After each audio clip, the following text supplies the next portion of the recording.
Chapitre 4. Comment fonctionne la tentation? Comme cela se produit dans le domaine de la médecine, diagnostiquer correctement la maladie est le seul moyen d'éradiquer le véritable problème. Si l'on n'attaque pas la cause réelle du problème, tous les traitements expérimentés, quels qu'ils soient, n'apporteront pas la solution. Pour pouvoir comprendre le fond du dilemme du cœur, il nous faut nous concentrer quelques instants sur la création de l'être humain. Même si les chapitres 1 à 3 de Genèse sont des passages très connus de la Bible, ils peuvent apporter beaucoup à notre démarche de diagnostic du problème le plus profond de l'homme et de la femme. Méditons sur les deux grands enseignements que nous donne cette histoire. Le design de mon cœur. Les premiers versets de la Bible nous donnent deux enseignements très clairs, paradoxaux, mais non contradictoires. D'un côté, après avoir créé l'homme et la femme, Dieu était satisfait de son œuvre et il constate que cela était très bon. Genèse 1, 31. Autrement dit, il n'y a pas de défaut dans la création de Dieu. L'homme et la femme ont été créés sans défaut, erreur ou imperfection. Mais, d'un côté, oui, ce sont des êtres qui ont des besoins. Nous voyons qu'ils ont des besoins psychologiques. Il leur faut de la nourriture, de l'air, de l'eau, la lumière du soleil, etc.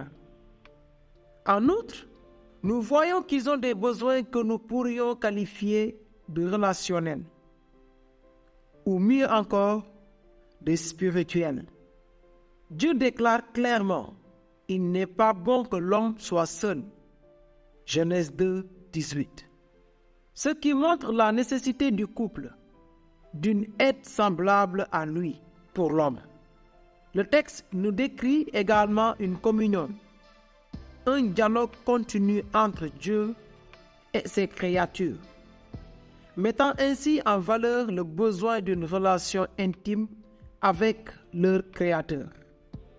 C'est-à-dire que pour comprendre la conception initiale du cœur, il faut comprendre que l'être humain a été créé sans défaut, mais avec des besoins.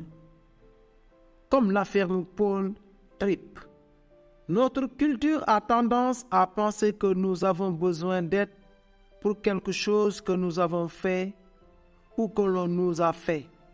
Le résultat d'une génétique défectueuse ou d'une chimie déséquilibrée du corps. Mais Genèse 1 nous confronte au fait que notre besoin d'aide précède le péché. Nous avons été créés pour être dépendants. Vouloir vivre sans l'aide de Dieu revient à m'autodestiner à une existence sous-humaine.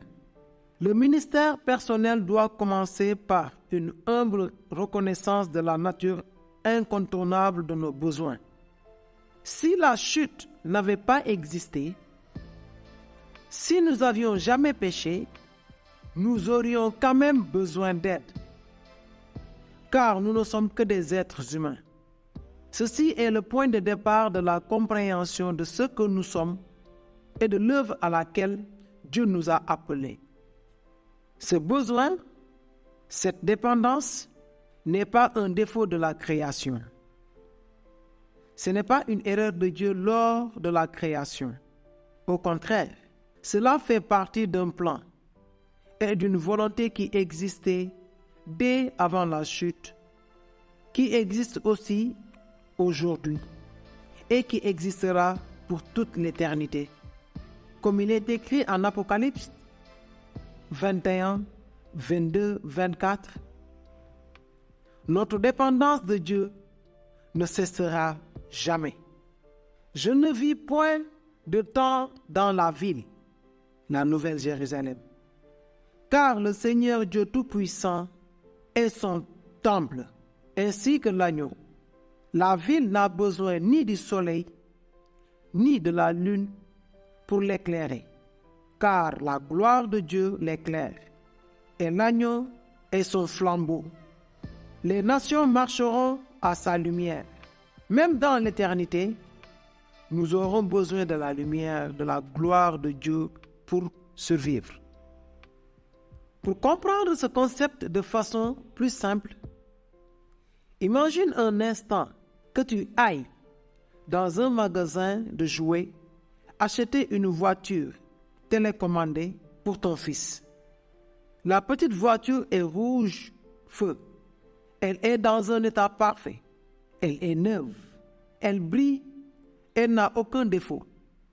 Cependant, pour qu'elle puisse fonctionner, il lui faut des piles. Sans elles, la voiture ne fonctionnera jamais comme elle devrait. Oui, ton fils pourrait la pousser à la main ou la tirer avec une ficelle.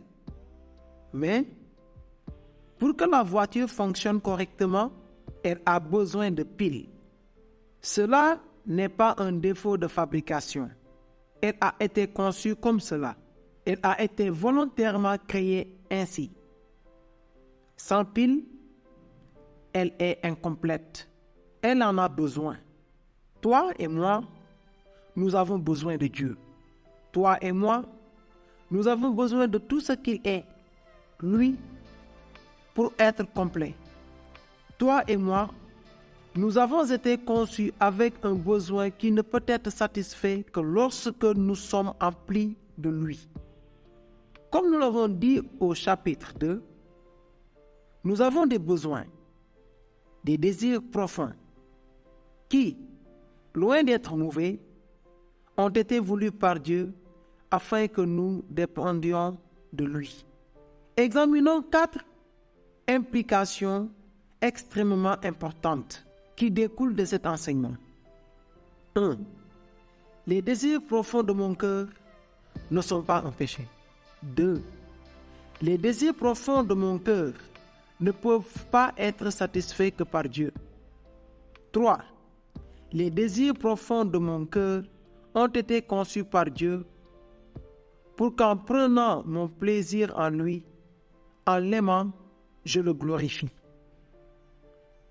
4. Les désirs profonds de mon cœur ne sont pas le problème. Le problème, c'est la manière dont je les satisfais. Au risque d'être mal interprété, je voudrais te lancer le défi de considérer que vouloir être heureux ou vouloir satisfaire son cœur, ce n'est pas en soi un péché. C'est quelque chose qui a été créé et conçu par Dieu et pour lequel nous ne devrions pas nous autocondamner. Tous nos besoins, tant physiologiques que spirituels, ont été conçus par Dieu pour être directement ou indirectement satisfaits par lui. Rechercher notre propre plaisir ou notre bonheur est non seulement quelque chose que nous pouvons faire, mais c'est même quelque chose que nous ne pouvons pas ne pas faire. C'est intrinsèque à notre nature et cela n'a rien de mal en soi. Blaise Pascal a dit « Tous les hommes recherchent d'être heureux. Cela est sans exception. Quelques différents moyens qu'ils y emploient. Ils tendent tous à ce but. La volonté ne fait jamais la moindre démarche que vers cet objet. C'est le motif de toutes les actions de tous les hommes, même ceux qui vont jusqu'à se pendre. C.S. Lewis l'exprime très bien lorsqu'il écrit à un ami. Comme tu le sais, c'est un devoir chrétien d'être aussi heureux qu'il soit possible.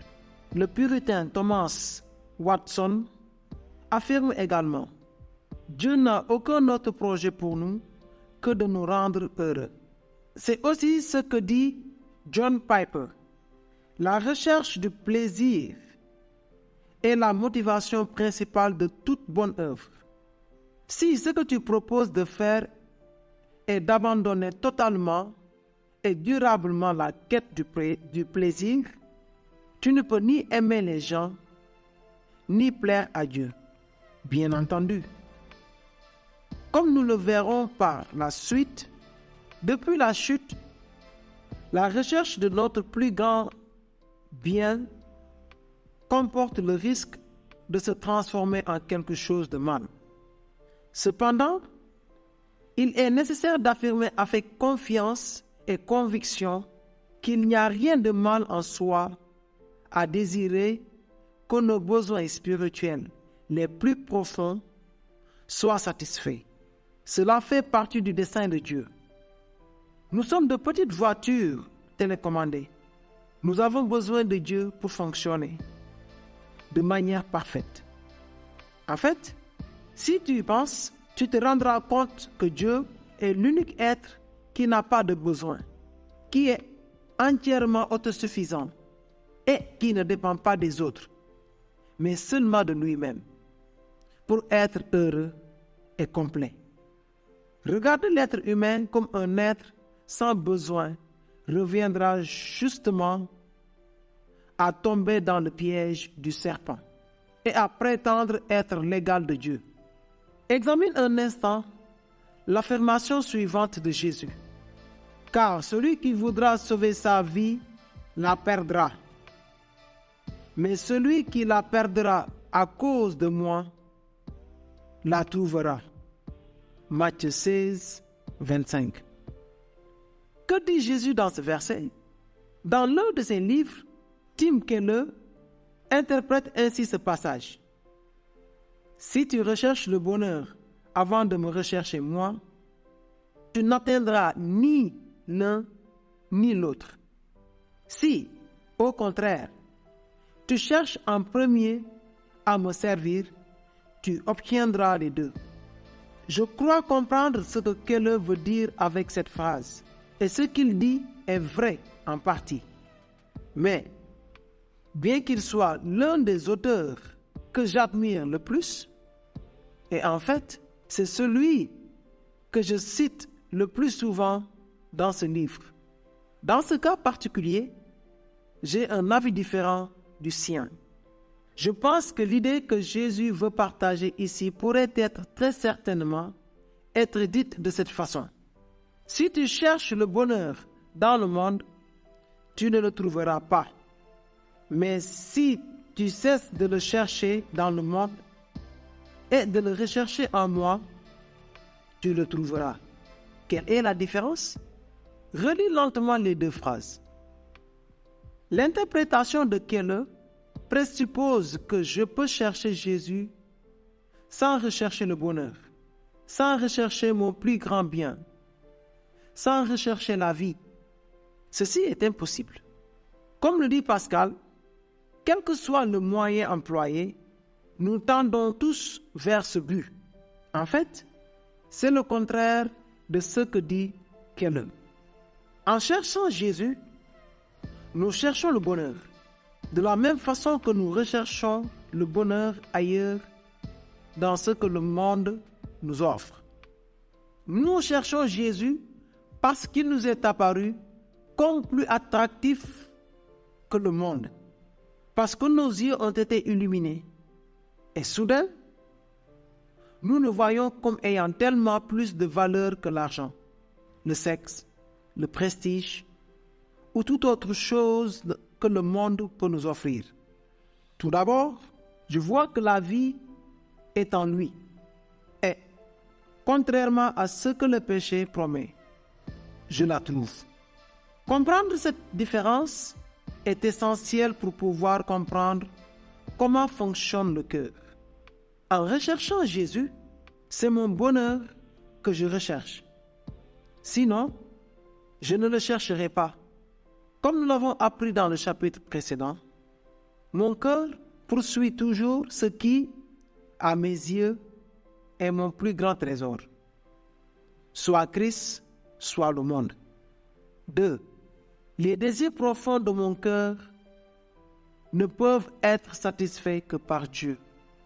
Ésaïe 55, 1-2 nous fait l'une des invitations les plus gratifiantes de la Bible. Vous tous qui avez soif, venez aux eaux, même celui qui n'a pas de l'argent. Venez, achetez et mangez.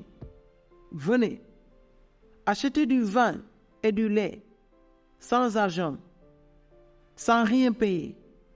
Pourquoi pensez-vous de l'argent pour ce qui ne nourrit pas? Pourquoi travaillez-vous pour ce qui ne rassasie pas? Écoutez-moi donc, vous mangez ce qui est bon, et votre âme se délectera de mets succulents. Le passage est très clair. Dieu non seulement ne condamne pas la soif de l'âme, mais il nous invite à l'étancher en lui. Comme l'a dit Saint Augustin, tu nous as fait pour toi et notre cœur n'aura pas de repos qu'il ne t'ait rencontré toi. Le livre des Psaumes se fait l'écho de ces paroles. Il y a d'abondantes joies devant ta face, des délices éternelles à ta droite. Psaume 16, 11. Mieux vaut un jour dans tes parvis que 1000 ailleurs.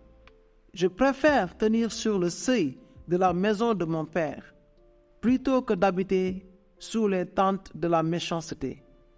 Psaume 84, 10. Christ lui-même a affirmé que la raison pour laquelle il est venu nous sauver est pour que nous ayons la vie en abondance. Jean 10, 10. Et même dans les chapitres qui suivent dans l'évangile de Jean, Christ en arrive à affirmer: je vous ai dit ces choses afin que ma joie soit en vous et que votre joie soit parfaite. Jean 15, 11. La Bible ne nous laisse aucun doute et nous invite à trouver notre plus grand plaisir en sa personne. Il est, lui, notre plus grand besoin, comme le dit très justement John Piper. Quand je compris cette vérité que Dieu se glorifie davantage en nous lorsque nous trouvons le plus de satisfaction en lui, je fus libéré de l'esclavage antibiblique de la peur que ma recherche du plaisir soit une erreur. Ce qui, auparavant, me paraissait être une quête inévitable, bien qu'imparfaite, de la satisfaction de mon âme, maintenant devenu non seulement permis, mais même requis. La gloire de Dieu était en jeu. Que veut dire la phrase « La gloire de Dieu était en jeu »? Je voudrais que tu médites un instant sur cette question très révélatrice. En tant que chrétien, quel est mon plus grand devoir?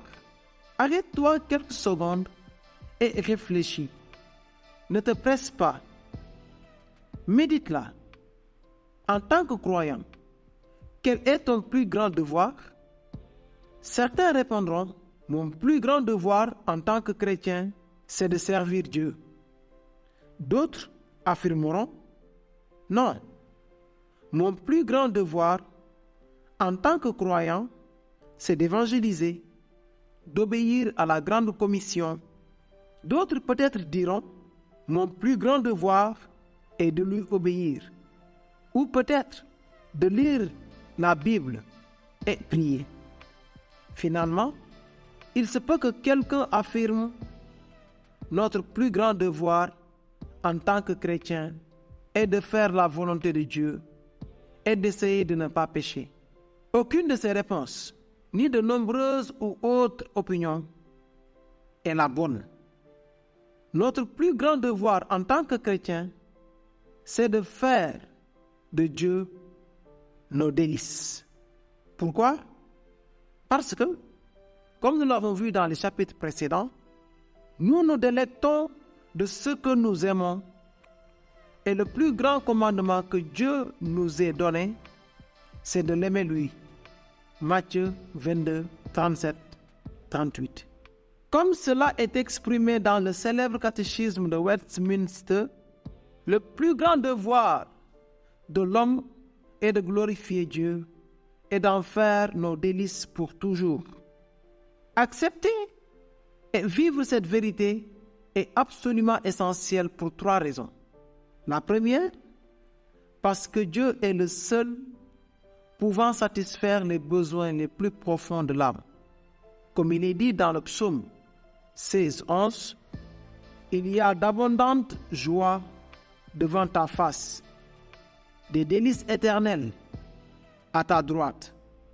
Prête attention au terme abondant. La grande leçon que nous devons apprendre en tant qu'humains est que si Dieu ne nous suffit pas, rien de ce que le monde nous offre ne pourra jamais nous suffire. Mais lorsque Dieu est suffisant, rien de ce que le monde nous offre ne sera jamais nécessaire. La seconde raison, c'est parce que nous pouvons faire chacune des actions mentionnées plus haut, évangéliser, servir, lire la Bible, prier, y compris faire sa volonté, sans aimer Dieu. Christ nous a déjà avertis en Matthieu 6:1. Paul le réitère en 1 Corinthiens 13:1-3. Dans ce passage, l'apôtre est très clair.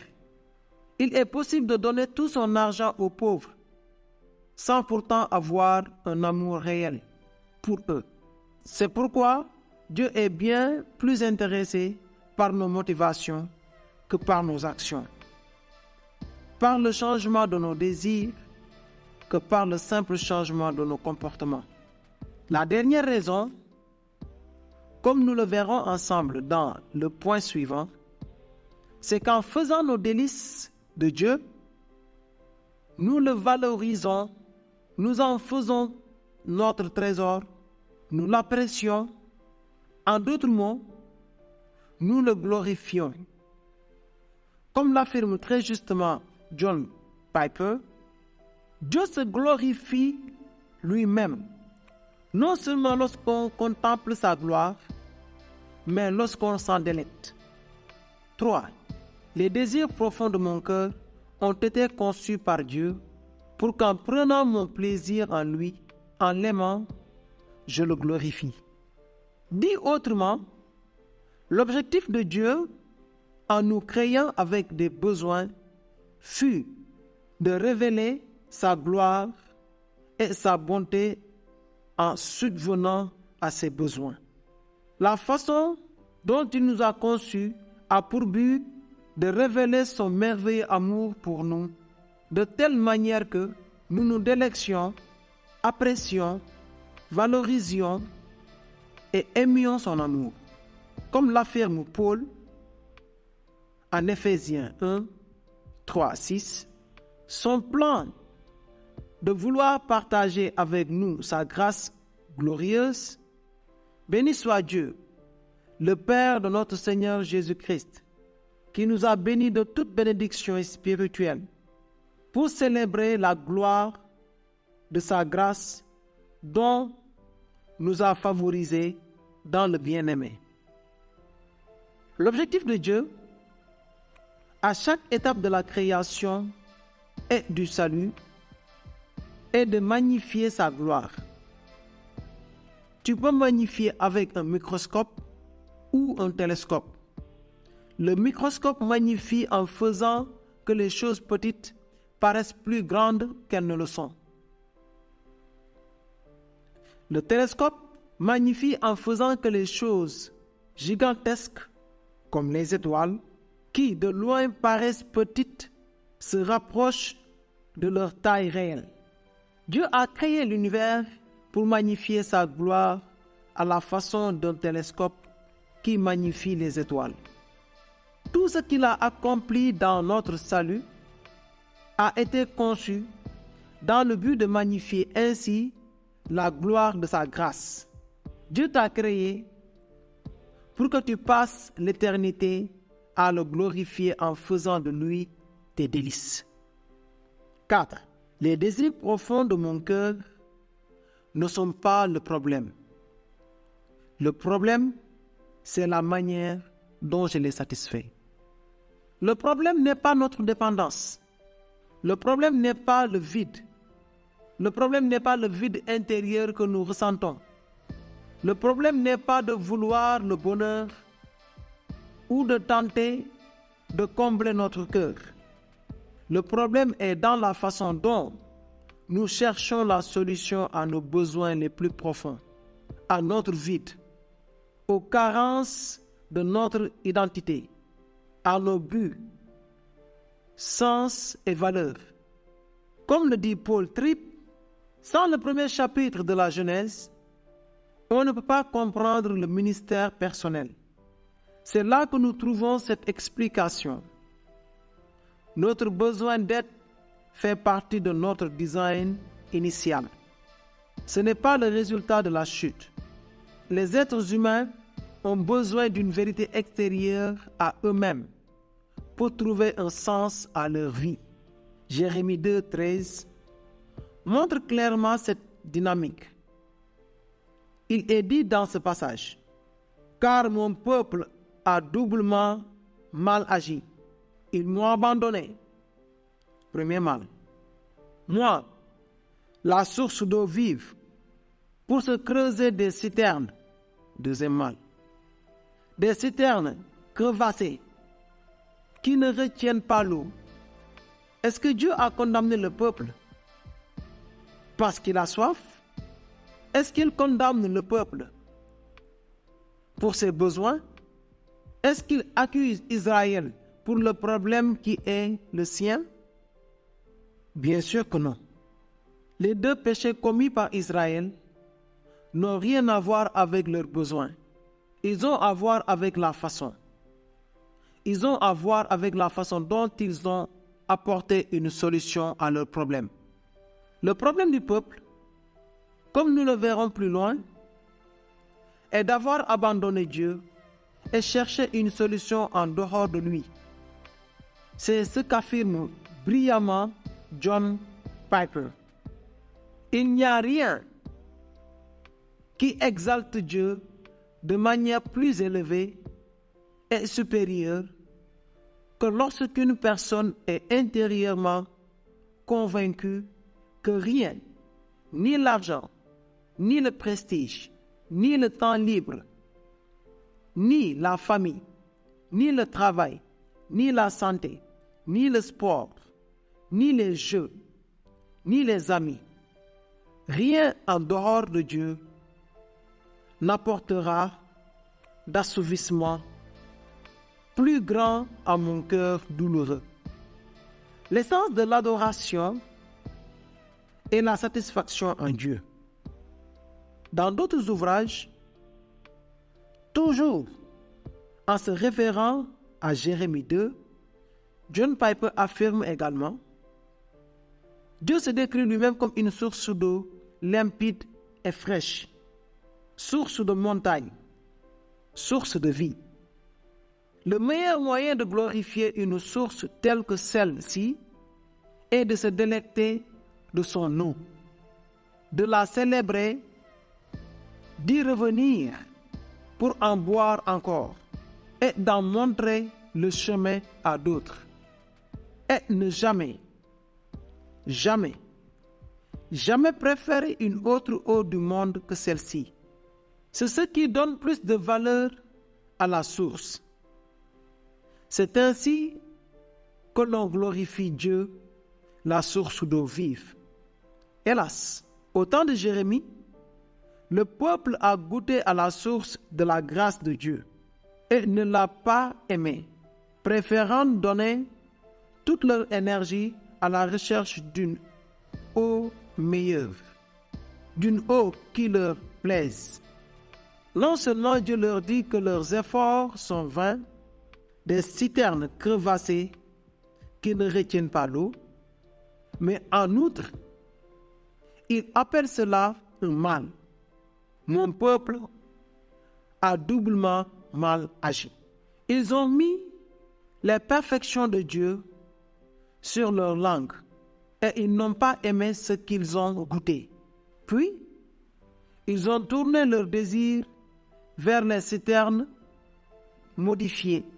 Puis, ils ont tourné leur désir vers les citernes mortifères du monde.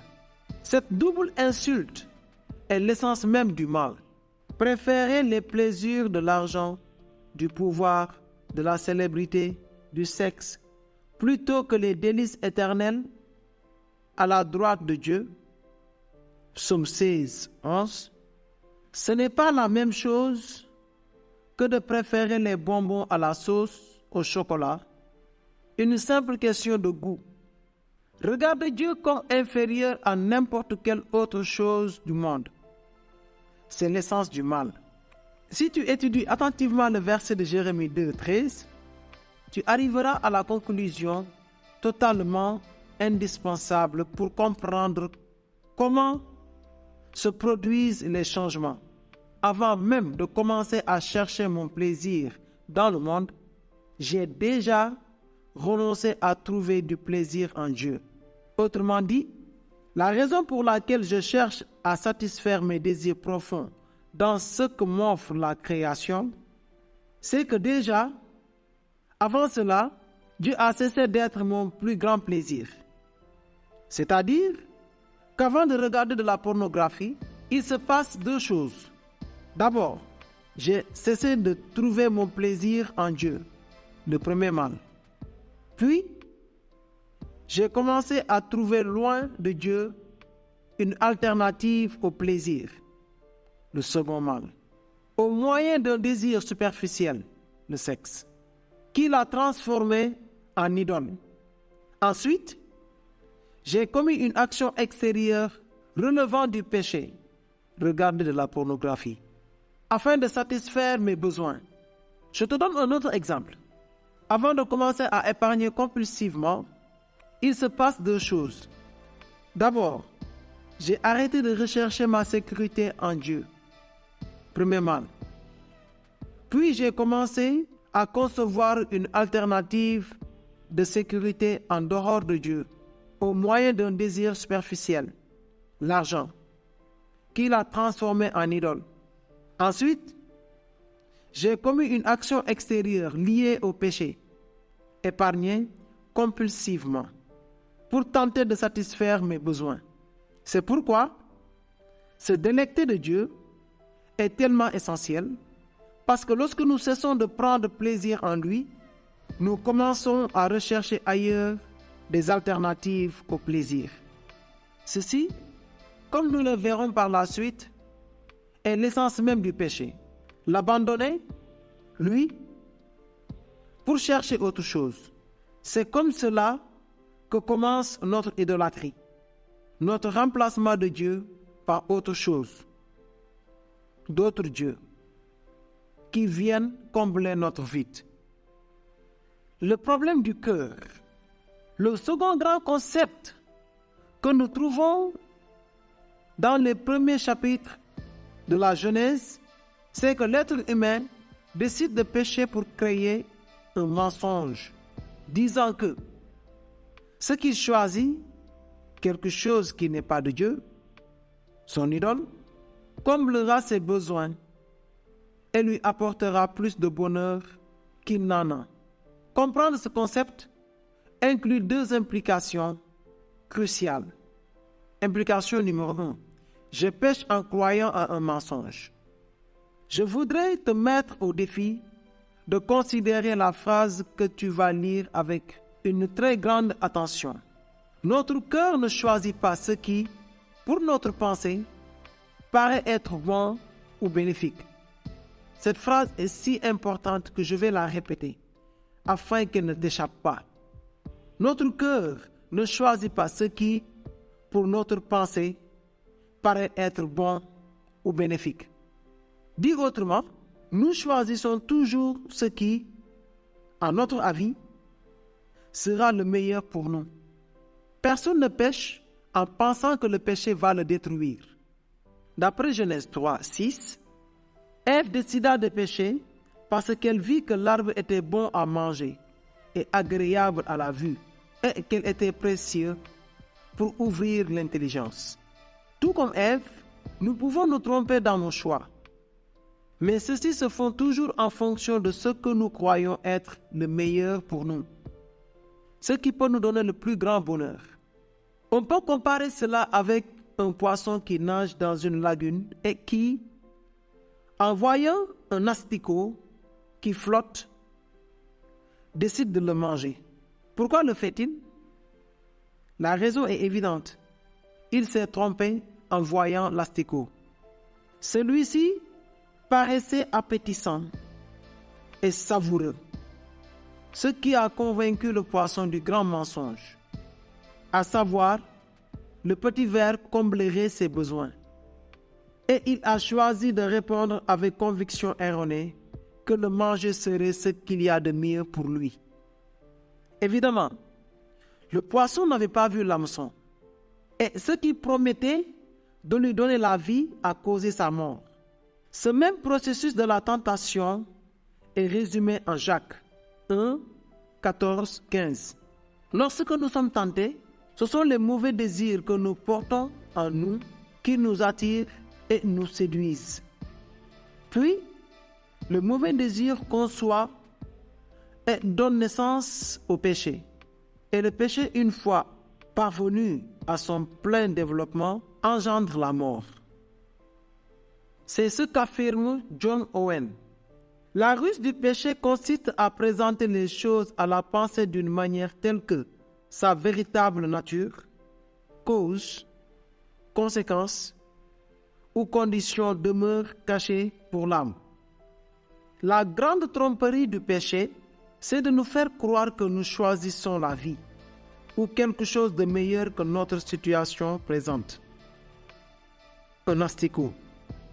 Quand nous choisissons en fait notre propre mal. Proverbe 8, 36. Comme l'a dit le célèbre théologien médiéval Richard Baxter, la volonté ne choisit jamais le mal en tant que mal, mais comme un apparent bien. Il est très intéressant de noter que c'est en Éden que, pour la première fois, l'être humain a dû faire un choix en voyant que ses besoins pouvaient être satisfaits par une chose qui n'était pas de Dieu. Cela nous amène à réaliser l'implication de la foi dans le processus du choix. Qui devons-nous croire? Dieu ou le serpent? Comme nous le savons déjà, nos lointains parents décidèrent de se confier à Satan plutôt qu'à Dieu. Au lieu de croire en la bonté du Seigneur, en son désir de les protéger, en son amour souverain, ils crurent au mensonge disant que, loin de Dieu, il y a quelque chose de mieux. On voit ainsi clairement que toute tentation est une offre qui concerne la vie, une façon de combler nos besoins. La clé est de savoir en qui allons-nous nous confier. Rapportons ce concept à notre propre vie et méditons-le à nouveau. Est-ce le besoin qui est le problème? Bien sûr que non.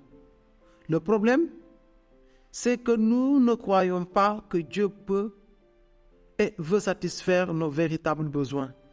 Et que, nous transformant en nos propres seigneurs, nous courons derrière des alternatives qui promettent de nous donner ce que Dieu a promis de nous donner.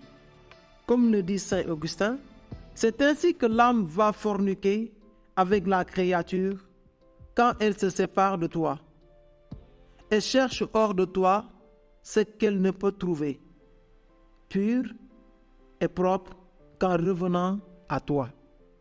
Le péché non seulement nous rend rebelles, impuissants et idolâtres, mais également insensés. Nous avons tendance à aimer le mensonge et à nous tromper nous-mêmes, à être les plus grands croyants de nos propres arguments inutiles. Nous nous laissons attirer par les pièges et tentations de l'ennemi.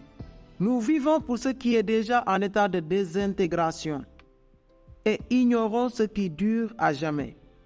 Nous tendons à cacher, ignorer, nous aveugler à notre propre péché tout en étant obnubilé par les péchés des autres. Si la grâce s'adresse aux conséquences morales de la chute, notre rébellion et incapacité, alors la vérité s'adresse aux effets néotiques de la chute, c'est-à-dire à l'impact du péché sur notre manière de penser la vie et de l'interpréter. Cette vérité est exprimée de façon magistrale en Éphésiens 4, 17, 24. Voici donc ce que je dis et ce que je déclare dans le Seigneur. Vous ne devez plus marcher comme des païens qui marchent selon la vanité de leurs pensées. Ils ont l'intelligence obscurcie. Ils sont étrangers à la vie de Dieu à cause de l'ignorance qui est en eux, à cause de l'endurcissement de leur cœur. Ayant perdu tout sentiment, ils se sont livrés au dérèglement pour commettre toute espèce d'impureté jointe à la cupidité. Mais vous, ce n'est pas ainsi que vous avez appris Christ, si, du moins, vous l'avez entendu. Et si, conformément à la vérité qui est en Christ, c'est en lui que vous avez été instruits à vous dépouiller par rapport à votre vie passée, du vieil homme qui se corrompt par les convoitises trompeuses, à être renouvelé dans l'esprit de votre intelligence et à revêtir l'homme nouveau, créé selon Dieu, dans une justice et une sainteté que produit la vérité. Implication numéro 2. Je pêche en remplaçant Dieu par autre chose. Tout comme cela s'est passé dans le jardin d'Éden, et comme nous l'avons vu en Jérémie 2, 13, l'essence du péché de l'être humain est le sujet de Dieu, suivi de son remplacement par une alternative. Cette attitude est un rejet, une répudiation de l'amour et de la bonté de Dieu. C'est un acte de rébellion contre lui. C'est une déclaration d'indépendance. Cette attitude produit deux effets inévitables. Premier effet, cette attitude me transforme en mon propre sauveur.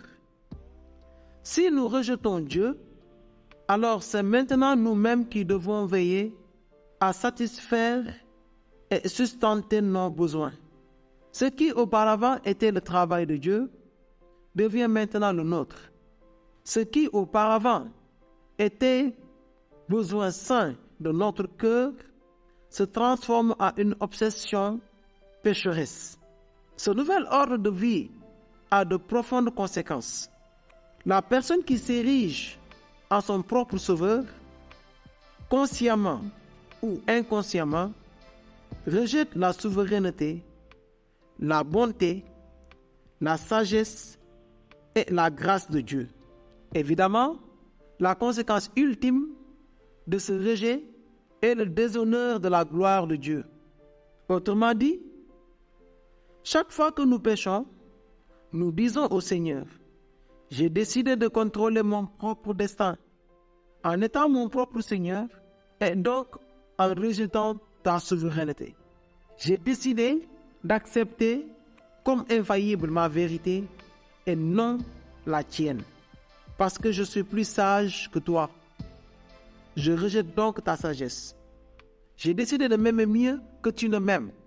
Étant meilleur que toi, je rejette donc ta bonté hors de ma vie. J'ai décidé d'utiliser mon pouvoir et mon influence et non les tiens, parce que je suis plus grand que toi. Je rejette donc l'intervention de ta grâce dans ma vie. L'indépendance vis-à-vis de Dieu est l'essence du péché.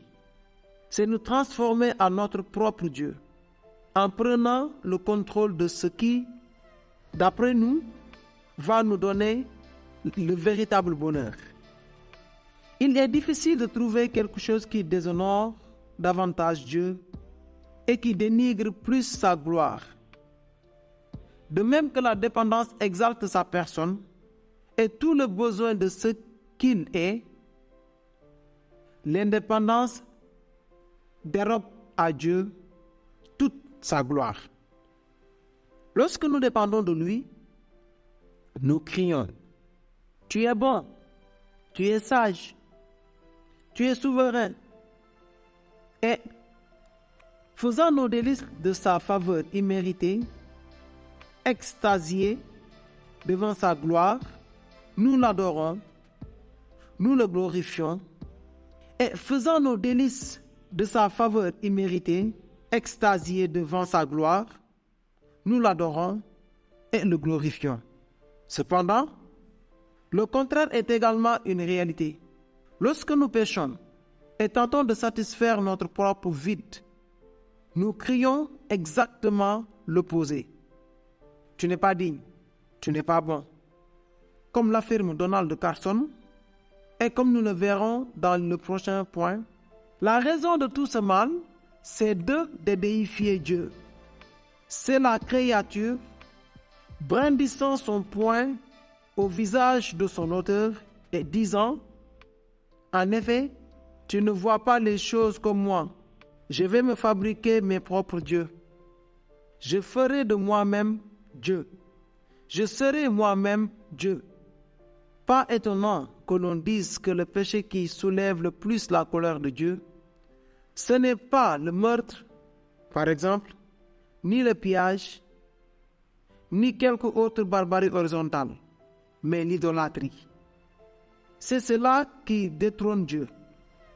C'est pour cette raison aussi que dans tous les péchés commis, c'est Dieu qui est la partie offensée, comme David lui-même l'a bien compris.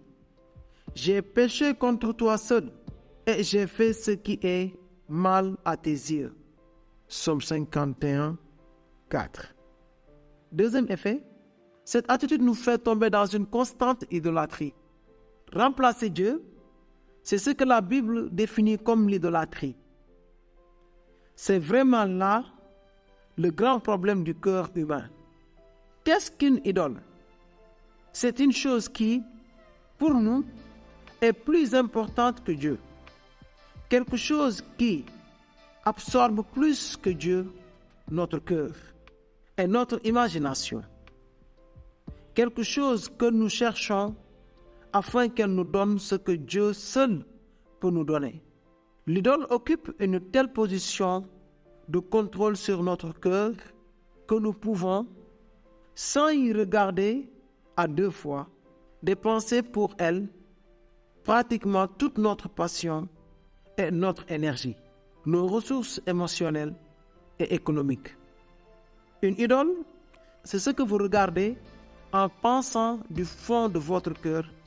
Donc, si j'arrive à posséder cela, je vais pouvoir être sûr que ma vie a un sens. Je saurai donc que j'ai de la valeur. Et je me sentirai donc important et en sécurité. Dieu nous a créés pour lui. Dieu nous a conçus pour que nous ayons de la joie en lui. Dieu nous a façonnés pour que nous trouvions du plaisir en lui. Péché, c'est un remplacement, une négation de Dieu. C'est un rejet de tout ce qu'il est et de tout ce qu'il veut être et faire en nous. Pour nous substituer par nos choix une chose, n'importe quelle autre chose. C'est changer la satisfaction que Dieu nous offre par les alternatives de plaisir qu'offre le monde. John Piper l'explique ainsi. La luxure, c'est nous éloigner de Dieu pour chercher la satisfaction dans le sexe. La convoitise, c'est nous éloigner de Dieu pour chercher la satisfaction dans des choses. L'impatience nous éloigne de Dieu pour chercher la satisfaction dans nos propres plans. L'amertume, c'est de nous éloigner de Dieu pour chercher la satisfaction dans la vengeance. L'anxiété, c'est nous éloigner de Dieu pour chercher la satisfaction en contrôlant notre vie. L'orgueil, c'est nous éloigner de Dieu pour chercher la satisfaction en nous-mêmes. En résumé, l'incrédulité, c'est nous éloigner de Dieu et de son Fils pour chercher notre satisfaction en d'autres choses. L'idolâtrie, c'est être convaincu que nous avons besoin de quelque chose de plus grand que Dieu pour être heureux. C'est ainsi qu'Adam et Ève furent tentés et c'est également ainsi que nous le sommes. La solution, donc, est de comprendre quelle est la raison pour laquelle nous cherchons et agissons de façon incorrecte. L'idolâtrie revient à faire un Dieu d'un désir profond ou d'un besoin légitime. L'idolâtrie est, comme nous l'avons dit dans les chapitres précédents, la réponse à notre pourquoi.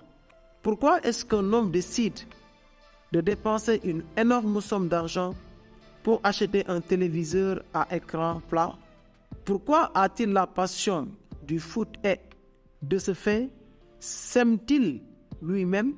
Pourquoi ce même homme décide-t-il de rester prier à l'église à l'heure du match? Pourquoi aime-t-il l'opinion de son pasteur plus que le match et que Dieu? Et ce faisant, s'aime-t-il lui-même? Ne pas aller à la réunion de prière semble être un acte charnel, tandis qu'y aller semble être un acte spirituel. Rien n'est plus éloigné de la vérité. C'est pourquoi il est si important d'examiner les motivations et désirs de notre cœur. Si nous nous arrêtons simplement au comportement extérieur sans examiner ce que nous aimons réellement, il n'y aura jamais de changement réel dans notre vie spirituelle. En conclusion, il ne suffit pas d'évaluer si notre comportement est bon ou mauvais. Ce que nous devons vraiment examiner, c'est ce que nous aimons, apprécions ou valorisons par notre comportement, être bon ou mauvais. Notre objectif doit être de détruire la racine du péché et non simplement ses fruits visibles. Comprendre ceci est crucial et déterminant pour que nous puissions véritablement trouver une solution efficace à notre vrai problème. Je voudrais terminer ce chapitre par une réflexion sur un concept clé, en participant sur ce que nous verrons dans le chapitre prochain. Si le problème du cœur est de remplacer Dieu par une idole, la solution au problème est de détrôner l'idole de notre cœur et de redonner à Dieu la place qui doit être la sienne. Comme l'écrit Tim Chester, le péché survient lorsque notre désir pour quelque chose est plus fort que notre désir pour Dieu. On vient à bout du péché par le processus inverse. Désirer Dieu plus que toute autre chose. La Bible nomme ce processus la repentance. Le mot veut dire faire demi-tour et dans ce cas, tourner le dos au désir idolâtre pour revenir à Dieu. C'est là qu'intervient l'Évangile. Nous avons été trompés par notre chair, par le monde et par Satan, pour vivre selon ce qu'il offre et satisfaire notre cœur là où il ne fallait pas. Pour cela, pour la tromperie à laquelle nous avons cru, notre plus grand besoin, c'est la vérité de l'Évangile. C'est Christ. Il est le seul à pouvoir vraiment nous rendre libres. Jean 8, 32. Lui, par le biais de son esprit, est le seul ayant le pouvoir d'illuminer notre cœur enténébré. Éphésiens 1, 18, 19. Afin que nous puissions voir notre idolâtrie et, par cette prise de conscience, ne pas nous laisser décourager par elle, au point de nous détruire. 2 Corinthiens 7, 10. Il est le seul ayant le moyen de nous faire comprendre que ce dont nous avons réellement besoin est de courir vers le Sauveur et soutien de notre âme, qui est désireux et heureux de pardonner notre idolâtrie et de nous donner le pouvoir de la détrôner. Le tableau qui suit résume les concepts clés sur les besoins du cœur et anticipe quelques-unes des idées que nous renforcerons tout au long du livre. Dans ce chapitre, j'ai voulu mettre l'accent sur le fait que la motivation de notre cœur, lorsque nous péchons, est de trouver du plaisir dans une autre chose qui promet de satisfaire nos besoins les plus profonds. Comprendre cette vérité nous aidera à mener le véritable combat de notre cœur. Elle nous assistera pour faire un diagnostic jusqu'à notre problème le plus profond. Elle nous déchargera de la quête de solutions comportementalistes qui ne peuvent pas réellement changer ce que nous aimons. Et enfin, elle nous guidera vers un retour continuel à Jésus, seule solution à notre problème. Comme nous le verrons dans les chapitres suivants, il est le seul capable de racheter et transformer tant ceux qui ne sont pas chrétiens que ceux qui le sont depuis longtemps.